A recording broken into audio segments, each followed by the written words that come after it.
ఉమ్మడి నిజామాబాద్ జిల్లాలో వర్షాకాల వరి ధాన్యం కొనుగోళ్లు ఇంకా పూర్తి కాలేదు. దీంతో రైతులు ఆందోళన చెందుతున్నారు. ఒకవైపు రోడ్లపైనే ధాన్యం ఉండడం, మరోపక్క తుఫాన్ ప్రభావం రైతులను కలవరపెడుతోంది. ఎన్నికలు పూర్తయినా అధికారులు కొనుగోళ్లు వేగవంతం చేయకపోవడం ఆందోళన కలిగిస్తోందని అంటున్నారు రైతులు.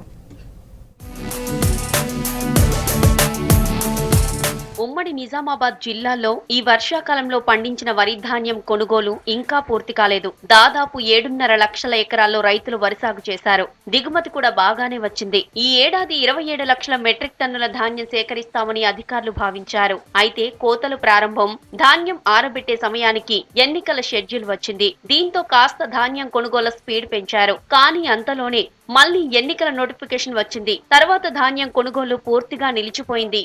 కల్లాలపై దృష్టి పెట్టి మరి వారి యొక్క వడ్లను వెంటనే కొనుగోలు చేసి స్పీడ్గా కాంటాలు పెట్టి ట్రాన్స్పోర్ట్ చేసి రైతులకు మేలు జరిగేలా ప్రతి అధికారి కృషి చేయాలని కోరుకుంటున్నాము. వీలైనంత త్వరలో ఈ వడ్ల కొనుగోలు ప్రక్రియ పూర్తి చేయాలని కోరుకుంటున్నాను.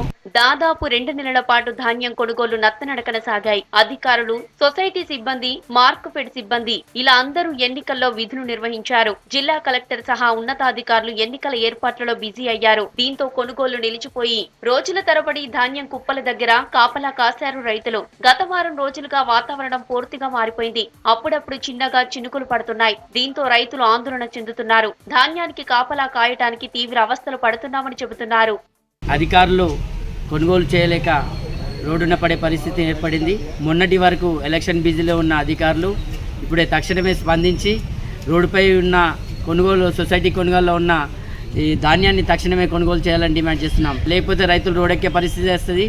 మరీ వర్షం తుఫాన్ ప్రభావం ఎక్కువైందనుకో ఇప్పుడు రైతులకు మరీ ఇబ్బందులు కలిగే అవకాశాలు ఉంటాయి. గత సంవత్సరం చూడొచ్చు, వర్షానికి ధాన్యం కొట్టుకొని పోయిన పరిస్థితి ఏర్పడింది. ఇప్పటికైనా త్వరగా కొనుగోలు చేయాలని డిమాండ్ చేస్తా ఉన్నాం. వెంటనే వరి ధాన్యం కొనుగోలు చేపట్టి తమను ఆదుకోవాలని కోరుతున్నారు రైతులు. లేకపోతే నష్టపోతామని వాపోతున్నారు.